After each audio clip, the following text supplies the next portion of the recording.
विधानसभा की कार्रवाई शुरू हो चुकी है।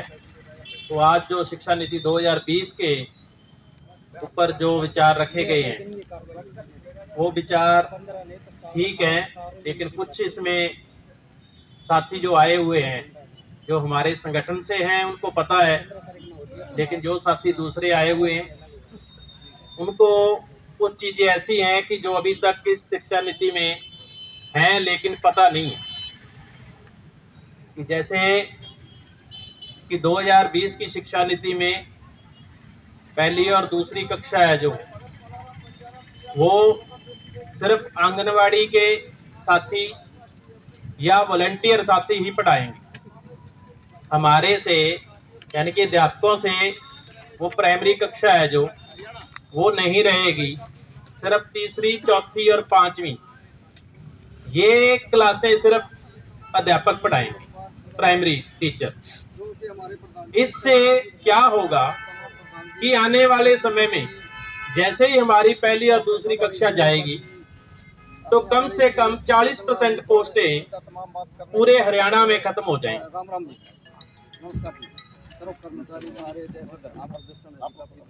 पूरे हरियाणा से अगर 40% पोस्टें खत्म होती हैं तो हमारे जो बच्चे आज पढ़ रहे हैं या जो हम उम्मीद लगाए बैठे हैं कि हमारे बच्चे हैं जो वो टीचर लगेंगे, आवाज नहीं आएगी, तो उनके लिए रोजगार खत्म होगा।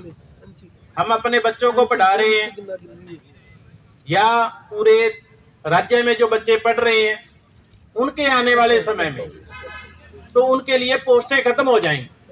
तो हम इसलिए इसमें ये बहुत बड़ी कमी है कि हम चाहते हैं, आंगनवाड़ी वर्कर चाहते हैं कि हम नहीं पढ़ाएंगे, वो कह रहे हैं। हम कहते हैं कि हम पढ़ाएंगे, लेकिन फिर भी सरकार धक्के से उनको दे रही। जब दोनों ना तो पढ़ाने वाला तैयार है तो फिर हम पढ़ाने के लिए तैयार बैठे हैं, लेकिन सरकार का ये एक किस्म का हमारे साथ धक्का हो रहा है पूरे समाज के साथ। और पिछले साल लगभग 4800 के करीब स्कूल इन्होंने मर्ज कर दिए। जो स्कूल ऐसे थे, एक गांव के अंदर अगर एक सीनियर सेकेंडरी स्कूल है उसके साथ एक गर्ल स्कूल भी था, तो गर्ल स्कूल एक तरफ तो कह रहे हैं बेटी बचाओ बेटी पढ़ाओ, और एक तरफ वो 4800 स्कूल है वो बंद कर दिए। लोगों ने, पंचायतों ने उसके अंदर सहयोग किया, तो अब 133 स्कूल तो एक बार खोल दिए इन्होंने और 13 स्कूल अब एक बार और खोले।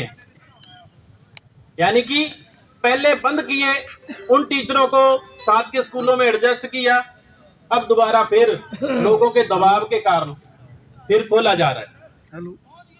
और इसमें 6 से 8 तक के जो बच्चे हैं उनको कह रहे हैं कि इंटर्नशिप लागू होगी। जो पारंपरिक धंधे हैं हमारे गांव के अंदर, अगर कोई मिट्टी के बर्तन बना रहा है, कोई वेल्डिंग की दुकान है वहां पर, या कोई पंचर लगा रहा है, वहां पर बच्चों के हमें भेजना पड़ेगा धक्के से। सरकार में 2020 की शिक्षा नीति के अंदर ये है, वहां उनको प्रशिक्षण पूरा करना पड़ेगा और प्रशिक्षण पूरा करने के बाद ही उसको अगली कक्षा में प्रमोट किया जाएगा। अब जो बच्चा वहां जाने लग गया और उसको अगर 10-20 रुपए या 50 रुपए वो देने लग गया, क्योंकि काम करेगा वो, तो वो बाद में पढ़ने के लिए हमारे पास नहीं आएगा।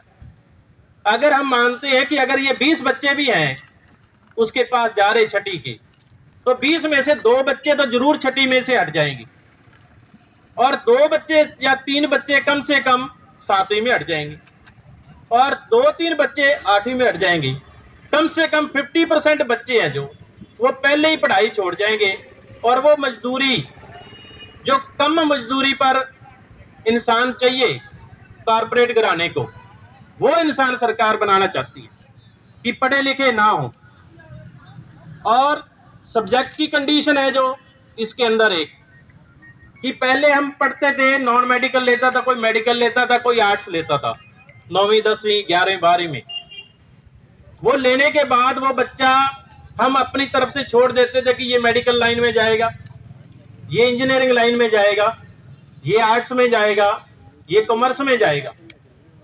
अब वो सिस्टम ही खत्म कर दिया कि मान लो किसी ने साइंस ले रखी है, वो चाहे आर्ट्स का सब्जेक्ट ले ले। अगर मान लो किसी के पास मैथ, साइंस, नॉन मेडिकल में है, मैथ है, साइंस के सब्जेक्ट हैं, अगर वो चाहे तो वो कहेगा जी मेरे को मैथ अच्छा नहीं लगता, तू हिस्ट्री ले ले, कोई बात नहीं।